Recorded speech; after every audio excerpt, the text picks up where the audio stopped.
पाकिस्तान का परचम सांप्रदायिक चिन्ह है, वरना उन्हें इस घटना से सांप्रदायिक हिंसा के लिए उकसावा लगता ही नहीं।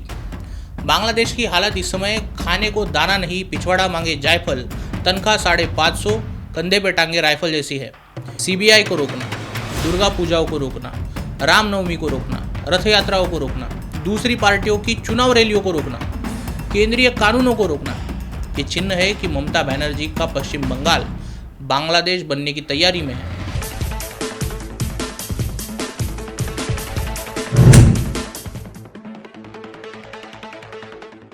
नमस्कार, न्यूज़ डंका के बाद पते की में आपका स्वागत है। पहलगाम में 26 हिंदुओं के नरसंहार के बाद देश में आक्रोश का वातावरण है। इसीलिए हिंदू पाकिस्तान पोषित आतंकवाद और इस्लामिक बर्बरता का विरोध कर रहे हैं।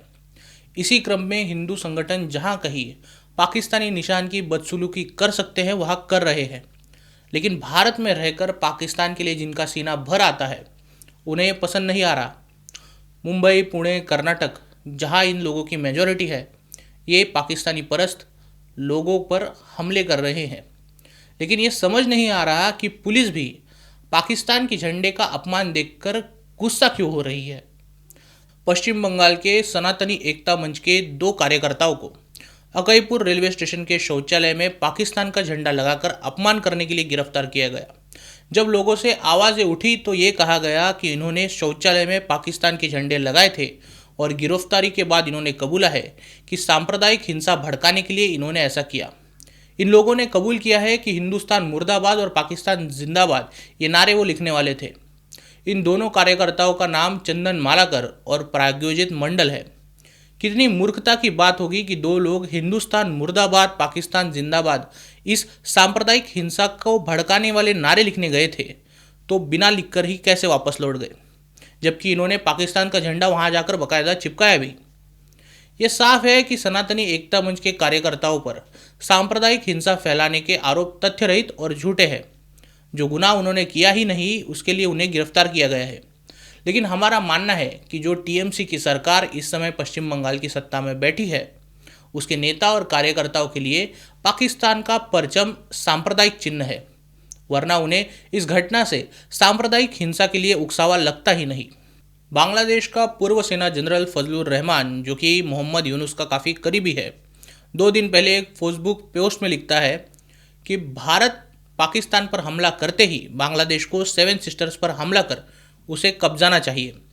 बांग्लादेश की हालत इस समय खाने को दाना नहीं, पिछवाड़ा मांगे जायफल, तनख्वाह 550, कंधे पे टांगे राइफल जैसी है। इन्हें बिजली भारत से भीख में मिल रही है। अगर भारत इनके एक्सपोर्ट रोक दे तो इन्हें खाना भी नसीब नहीं होगा। इनके कच्चे फटे हैं, लेकिन जान खुजाने के लिए रिवॉल्वर ही चाहिए। भारत पर हमले की बात करके बांग्लादेश ने बता दिया है कि वो एक एहसान फरामोश देश है, लेकिन जो पश्चिम बंगाल भारत का हिस्सा है वहाँ भी पाकिस्तान के लिए ऐसा प्रेम देखने मिले तो इसे गद्दारी कहा जाना चाहिए। तृणमूल कांग्रेस के नेता शेख शाहजहां और उसके कार्यकर्ताओं पर महिलाओं के यौन उत्पीड़न के आरोप लगे थे। ईडी ने राशन घोटाले की जांच के लिए जब शेख शाहजहां के घर पे छापा मारा तो उसके गुंडों ने ईडी अधिकारियों पर हमला किया था। जब स्थानीय महिलाओं ने 8 फरवरी से विरोध प्रदर्शन शुरू किए तब जाकर उसमें गिरफ्तारी के लिए अक्यूज माना गया।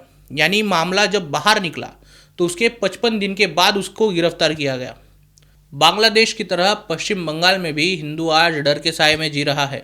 जब पहलगाम का हमला हुआ तो उसके 4 दिनों बाद ही पश्चिम बंगाल के आसनसोल में वक्फ संशोधन विधेयक के विरोध में जो मोर्चे निकाले गए थे उसमें पाकिस्तान जिंदाबाद के नारे लगाए गए। पहलगाम हमले से पहले मुर्शिदाबाद, मालदा, उत्तर 24 परगना में हिंसा की घटनाएं हुई। सब जानते हैं कि ये हिंसा इस्लामिक तत्वों द्वारा सुनियोजित तरीके से की गई थी, जिसके कारण 400 हिंदुओं को अपने घरों को छोड़कर स्कूलों में शरण लेनी पड़ी है। उस समय पश्चिम बंगाल की मुख्यमंत्री ममता बनर्जी ने दावा किया था कि उन्हें गृह मंत्रालय के सूत्रों से खबर मिली है जिसमें मुर्शिदाबाद में हुई हिंसा सीमा पार से आए बांग्लादेशी तत्वों ने की है। इस पर ममता बनर्जी ने गृह मंत्री अमित शाह पर पश्चिम बंगाल के हिंसा के आरोप लगाए थे।